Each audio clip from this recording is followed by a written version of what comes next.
Hi everyone, this is Mark, and I'm going to talk about the novel that I read for this assignment. The novel I chose was called The Nickel Boys, and it was written by an African American author named Colson Whitehead. This is Whitehead's sixth novel, and it's his most recent one, and it was published in 2019.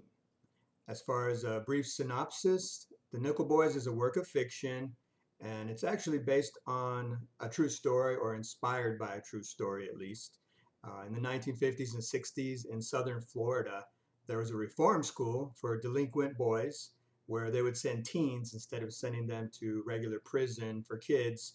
They would send them to this reform school, and supposedly they would be rehabilitated and come out as better people.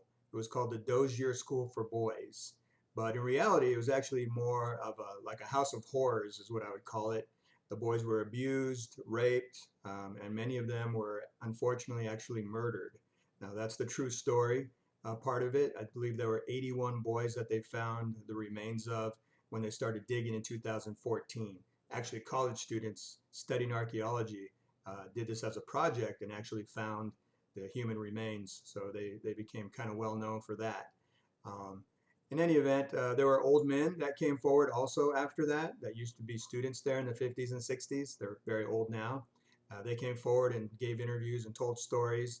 And so our author, Mr. Whitehead, was able to read all of that, do his own research, and then create his own fictional version from the perspective of one of the black boys that attended there. The character's name was Elwood Curtis. Elwood basically attended the academy, which has a different name in our story. It's called the Nickel Academy, thus the Nickel Boys being the title of the actual novel. But they did keep the same general location in Florida, in the South, and so forth. Basically, Whitehead tells the story of Elwood, how he grew up, how he ended up in the academy there. Except the interesting thing is that he does a really good plot twist at the end with the main character. I'm not going to reveal what that was, but let's just say it's pretty creative. It's sad, but it's also inspiring all at the same time. And if you read the book, you'll know what I mean. The point I took away from it was that it was a very bad place. It ruined a lot of lives, and for me, it was hard to believe that it actually ever existed. Okay, so moving on, the Nickel Boys actually spent 19 weeks on the LA Times hardcover fiction bestsellers list. This was throughout the summer of 2019.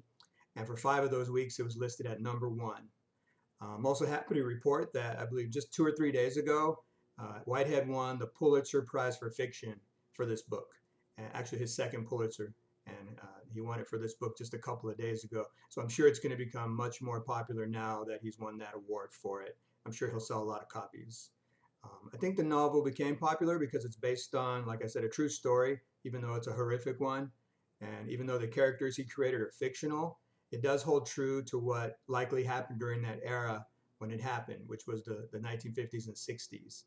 Whitehead has a real good way of bringing the characters and the setting to life. I would say it's a very captivating novel that's definitely worth the hype. As far as strengths and weaknesses, I would say the novel basically has nothing but strengths, in my opinion. It's one of the best novels I've read. There is a lot of interesting and descriptive language. For example, rather than just saying that a boy looked old for his age and had a deep voice, he would describe him as looking like a giant, broad chested, hunched down like a big bear. He would describe the sound of his voice, how deep it was, and how it would startle others when he would talk. He would say the kid had meanness that he inherited from his father because his father was in prison for murder. I mean, rather than just say, hey, one sentence about a kid and how he looked or sounded, we get a whole paragraph. And this is just a side character. So he really, really built up and brought to life the characters within his novel, which made it very, very interesting for me. Another strength is that he intersperses all of the period references, 1960s in the South. There was a lot of racism. Talks about the main character having a vinyl album and he's listening to Martin Luther King speeches on this album. He talks about the desegregation case of Brown versus Board of Education, how that had just come out. Um, Talks about how there were black kids in school and that they had to use hand-me-down textbooks from the white kids from the white school, and they would write the N-word in there, enjoy your book, N-word, things like that. So it was very interesting because I'm sure those are things that actually happened in the 60s in the South.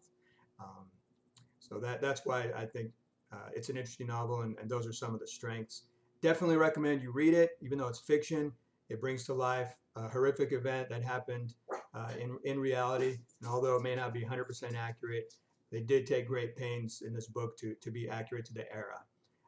It reminds me of my work because I also like to go slow, use a lot of description and interesting dialogue, just as Whitehead did. And I found myself admiring his creativity and his ability to write in such detail. I've learned what a great novelist can do to unpack a scene, make it interesting, and I learned there's no need to rush through it. So I definitely recommend it. I don't want to go too much over my time, so I hope you grab this book, The Nickel Boys by Colson Whitehead, and I hope you enjoy it. Take care, guys.